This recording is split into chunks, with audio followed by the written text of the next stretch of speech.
Hai guys, welcome to the vlog. Buat kalian yang baru join, perkenalkan nama aku Vera. Karena masih banyak banget yang bertanya soal, Kak, apakah untuk menjadi pramugari itu harus sekolah pramugari sih? Kak, aku galau banget nih, aku baru lulus SMA. Dan sekarang aku bingung menentukan masa depan aku, apakah aku pengen kuliah dulu atau sekolah pramugari dulu. Untuk itu di video kali ini aku akan bahas tentang penting gak sih sekolah pramugari? Aku sampai sekarang masih banyak banget dapat pertanyaan tentang, Kak, sebenarnya penting gak sih untuk sekolah pramugari itu? Nah, kalau menurut aku ya, ini cuman based on my experience. Aku cuman kayak kasih gambaran ke kalian. Kalau dari pandangan aku bilang penting gak penting. Kenapa aku bilang penting gak penting? Karena ada poin pentingnya, ada poin gak pentingnya juga. Nanti akan kita bahas satu persatu. Aku akan bahas poin gak pentingnya dulu menurut aku. Kalau misal kalian gak sepaham atau menurut kalian cara pandang aku itu kurang tepat dan kalian pengen menambahkan, silakan banget, boleh banget koreksi dan kritik aku di kolom komentar di bawah ya. Jadi guys, untuk menjadi pramugari itu nggak harus sekolah pramugari. Kalian fresh graduate, entah itu lulusan SMA atau kalian lulusan sarjana apa gitu, kalian boleh banget langsung mendaftar ke maskapai yang kalian tuju. Karena persyaratan dari masuk pramugari atau pramugara itu nggak pernah harus lulusan dari sekolah pramugari gitu, nggak ada gitu. Yang ada malah minimal lulusan SMA atau sederajat atau minimal lulusan D3 atau S1 gitu. Nggak ada minimal harus sekolah pramugari dulu. Dan berdasarkan pengalaman aku juga nih guys, banyak banget teman-teman aku yang lulusan sekolah pramugari tapi ujung-ujungnya nggak jadi pramugari. Dia melamar ke satu maskapai dan gagal terus. Dia udah coba beberapa kali dan gagal terus. Ujung-ujungnya dia give up dan akhirnya dia nggak jadi pramugari, dia malah melenceng ke kerjaan lain. Bahkan yang keterima itu kadang lulusan SMA atau sarjana gitu. Aku pikir orang yang punya pengalaman sekolah pramugari sebelumnya itu lebih dapat nilai plus dibandingkan orang yang bener-bener fresh graduate gitu. Tapi ternyata enggak. Jadi sekolah pramugari tidak menjamin kalian bisa langsung masuk ke maskapai impian kalian. Aku nggak tahu sekarang apakah sekolah-sekolah pramugari itu bekerja sama, ada linknya ibaratnya ke maskapai yang kalian tuju atau enggak gitu. Bahkan nih guys, bahkan ada yang mantan pramugari, misalnya dia ex mana gitu kan, mantan pramugari mana, terus dia ngelamar ke satu maskapai yang tujuan dia banget nih, maskapai impian dia gitu. Dia ngelamar dengan orang-orang yang fresh graduate, yang lulusan SMA, kan ngelamar bareng nih. Belum tentu dia keterima loh guys, karena banyak banget dari pengalaman aku ikut beberapa rekrutmen pramugari, banyak yang mantan pramugari itu join lagi ke maskapai impian mereka, terus mereka malah nggak keterima. Tapi malah ada yang fresh graduate, bahkan lulusan SMA, nggak pernah punya pengalaman bekerja sebagai pramugari sebelumnya, tapi malah keterima. Jadi hoki-hokian, semuanya untung-untungan. Kita nggak pernah tahu apa yang benar-benar dicari, apa yang benar-benar dilihat oleh seorang rekruter maskapai tersebut. Kan mungkin dilihat juga dari karakteristik kita, pembawaan kita kayak gimana. Kadang walaupun kita udah punya pengalaman soal pramugari, ilmu yang didapat udah banyak, kadang yang dinilai entah itu si rekruternya bisa baca psikologi kita kayak gimana. Nah, aku nggak tahu itu. Tapi kalau misal kalian punya uang lebih dan kalian pengen sekolah pramugari, boleh banget kalian sekolah pramugari. Aku bilang bukan nggak boleh loh, tapi aku cuman di sini menjelaskan ibaratnya plus minusnya apa gitu. Kalau lu nggak sekolah pramugari kayak gini jadinya, kalau lu sekolah pramugari kayak gini jadinya. Nah, kita akan bahas tentang pentingnya sekolah pramugari. Kalau menurut aku pentingnya sekolah pramugari karena kalian sudah mendapatkan bekal terlebih dahulu dibandingkan teman-teman kalian yang ikut join training tapi dimulai dari nol. Di tempat training, kalian pasti ketika sudah keterima di satu maskapai terus mengikuti kelas trainingnya, kalian ibaratnya tinggal mengulang pelajaran yang sudah pernah kalian pelajari sedikit banyak, dengan misalnya apa yang dilakukan jika ada api atau apa yang dilakukan jika terjadi dekompresi. Setidaknya kalian udah punya ilmu soal itu, kalian udah kayak ada gambaran, oh gue harus ngapain nih, gue udah tahu harus ngapain, gue tahu istilah-istilah penerbangan, gue tahu misalnya ketika instruktur menyebutkan istilah istilah standar crew complement. Ada yang tahu? Wih, kalian bisa langsung acungkan tangan terus kalian jawab bla bla bla bla bla artinya. Jadi kalian ilmunya tuh udah mantep banget gitu dibandingin orang yang bener-bener baru join trainingnya dimulai dari nol. Tapi guys, maskapai manapun, semua maskapai itu menerapkan sistem yang sama. Semua yang keterima di satu maskapai bakal diajarkan suatu ilmu penerbangan dimulai dari titik nol. Gak langsung kalian tiba-tiba langsung oke, di sini udah banyak karena udah banyak yang sekolah penerbangan, jadi kita langsung aja ya.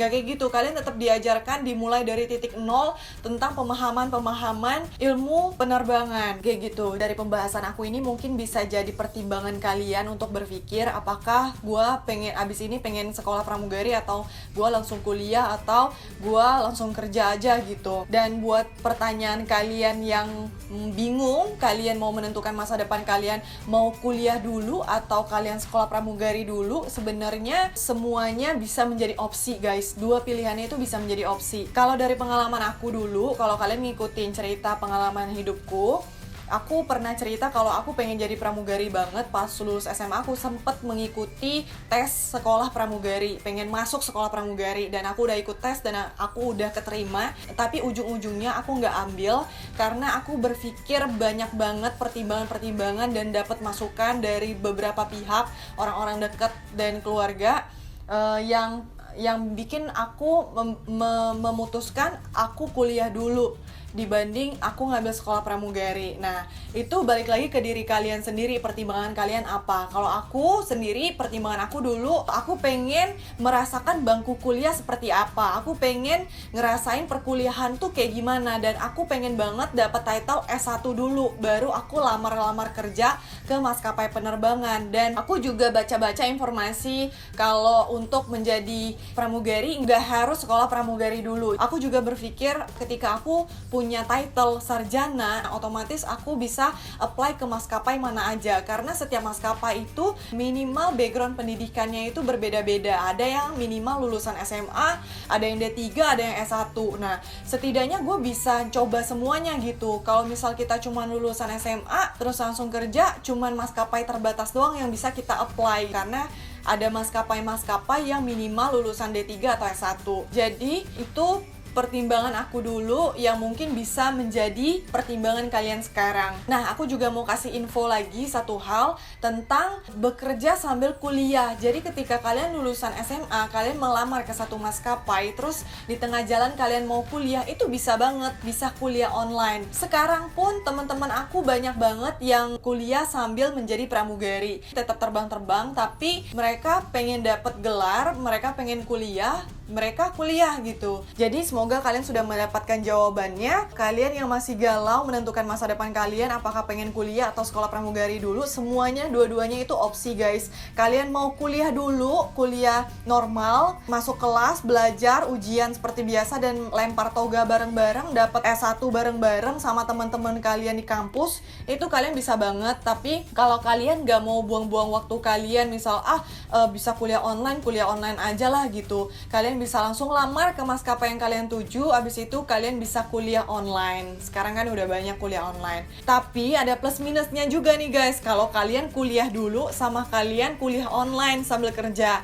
Kalian kuliah online sambil kerja itu lumayan berat kalau menurut aku, karena untuk menjadi pramugari itu kita udah menghabiskan a whole life kita di pekerjaan kita itu. Kita udah capek-capek terbang sampai hotel, kita harus buka laptop ngerjain tugas. Jadi kayak kalian harus punya ekstra energi untuk kuliah kalian itu, ngurusin kuliah kalian. Terus ketika day off, kalian mungkin harus mengikuti ujian tertulis di kampus kalian. Seperti itu, harus bisa banget membagikan waktu antara kuliah, kerja, dan kehidupan sosial kalian. Kalau misal kalian kuliah dulu gitu, sebenarnya nggak buang-buang waktu juga, karena kalian bakal mendapatkan pengalaman yang lebih dibanding teman-teman yang kuliah online. Kalian bakal menambah banyak teman, yang artinya kalian akan menambah banyak koneksi yang suatu hari ketika kalian kerja di mana, kalian bakal bertemu dan kalian bisa ngajak kerjasama dan sebagainya. Kedua, kalian materi yang disampaikan oleh dosen tuh langsung gitu, langsung menyerap ke telinga kalian, dan banyak ujiannya itu ujian-ujian praktek yang bisa kalian praktekin ibaratnya gitu. Kalau kuliah online kan jarang ada prakteknya guys,